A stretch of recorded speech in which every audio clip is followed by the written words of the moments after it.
Now, Effective Communication with Phil Zeller, CEO, Dale Carnegie, Southwest Michigan.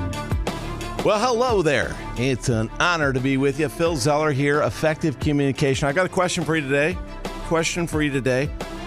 Why would someone listen to you? Why would they? Why would they listen to you? You ever thought about that for a moment? Why would they listen to you? So there I was. I'm on vacation, and I'm in a tourist town. You've been on vacation before, and you ever go to a tourist town where they have all the people that are trying to hustle to try to sell you something? And here I am. I was on a cruise, and we got off at a cruise port. When those cruise ships roll into those towns or those villages, it's like there's people at the local shops that are just waiting because that's how they make their living, off these people coming off these cruise ships. And so there I am. I get off, and I'm walking with my family, and we're walking through a cruise port town there, and people are just, hey. They're trying to do anything they can to get your attention to try to sell you something. And you're asking yourself this question: do I care? Do I care to listen to this person who's trying to get my attention to try to sell me something? Well, what gets your attention? What pulls you in? And as I said, why would somebody listen to you?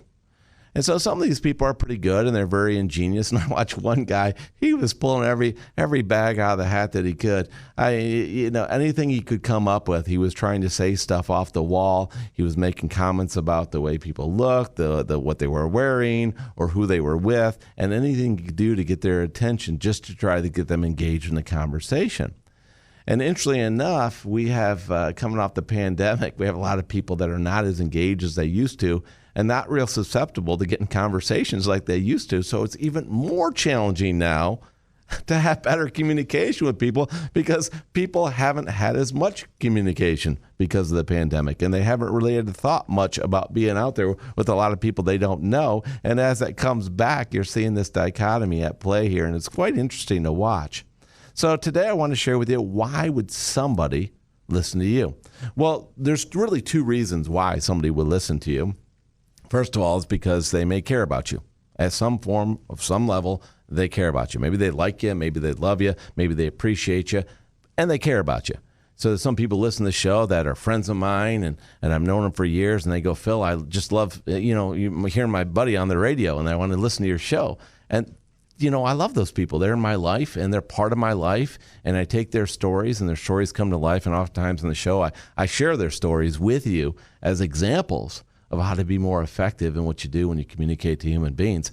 Well, that's one thing. There's the people who love you or like you, and they just want to hear you because they appreciate you as a human being. Then there's the other group of people that you have that want to listen to you because you have knowledge. You have knowledge that they don't have. And a lot of people listen to the show because they want common sense knowledge. How do I deal effectively with people through effective communication? How do I build relationships with people? How do I have good conversations? How do I make more efficient use of my time in conversations with people? Well, in that essence, when you have an opportunity to share with people, unless you're in a room full of family members that just love you no matter what, well, the odds are you got to bring some knowledge to the table. You got to give them something to walk away with. As Dale Carnegie said, make sure it's something you've earned the right to talk about through your study and your experience. So always make sure you're talking about something you know something about that you've earned the right to talk about. That's a fundamental of communication. Another thing, be excited about it. You got to be excited about what you're talking about, because if you're not excited about it, who's going to be excited to listen to it? Probably nobody. Let's be honest. Well, then again, we go back to that first category. People will just love you, and they're going to listen through whatever, right? It's like grandma when she used to come to watch you when you were a little kid. No idea what's going on, but my grandson's in the sport or this recital or this orchestra or whatever, and I'm going to do the best I can to pay attention because that's my grandson. I might not understand the music, I might not understand the sport, but it's my grandson, so I'm going to pay attention, right?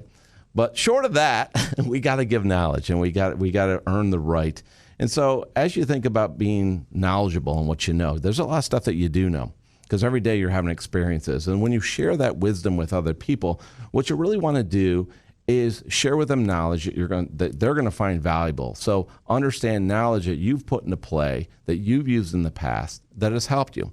Well, what are some forms of the knowledge that you could share that would help state your case or prove a point or give them information they find valuable? Well, Dale Carnegie documented something called evidence defeats doubt. And the understanding is that if you have evidence in different forms, it helps to transfer knowledge so people have an understanding of what they could do that is that value, what you're sharing with them. So the defeats is demonstrations, examples, facts, exhibits, analogies, testimonials, and statistics. So many different things you can pull from in your life to share wisdom with other people. So think about the next time you're having a conversation. If they all love you, they're going to listen to you. If not, make sure you got the evidence. Make sure you've got the facts out there and the information that's going to help them understand where you're coming from. And if you do that, you're going to have impact with other people in your communication. Now go make it happen.